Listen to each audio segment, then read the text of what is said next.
આગામી 2 માર્ચે એટલે કે રવિવારે વિજાપુર તાલુકાના પિલવઈ ગામે ગોવર્ધનનાથ મંદિરનો મૂર્તિ સ્થાપન કાર્યક્રમ થવા જઈ રહ્યો છે, જેમાં કેન્દ્રીય ગૃહ અને સહકાર મંત્રી અમિત શાહ હાજરી આપશે।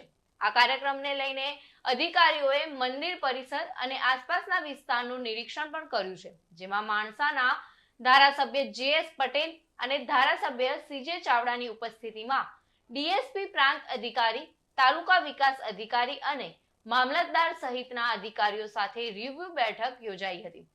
ત્યારે પ્રાંત અધિકારી દેવાંગભાઈ રાઠોડ, મામલતદાર શૈલેષસિંહ બારિયા અને તાલુકા વિકાસ અધિકારી સપનાબેન રાજપૂતે મંદિરનું જાત નિરીક્ષણ કર્યું હતું। અધિકારીઓએ ગૃહમંત્રીના આગમન માટેનું રૂટનું પણ નિરીક્ષણ કર્યું હતું। સુરક્ષા વ્યવસ્થા અને અન્ય વ્યવસ્થાઓમાં કોઈ ચૂક ન રહે તે માટે સંબંધિત અધિકારીઓ અને કર્મચારીઓને સ્પષ્ટ સૂચનાઓ આપવામાં આવી હતી। આ પ્રસંગે જીસી હાઈસ્કૂલના કેમ્પસ ડાયરેક્ટર દેવીસિંહ પરમાર, કનકસિંહ વિહોલ, વિષ્ણુસિંહ વિહોલ અને મંદિર પરિસરના સભ્યો ઉપસ્થિત રહ્યા હતા।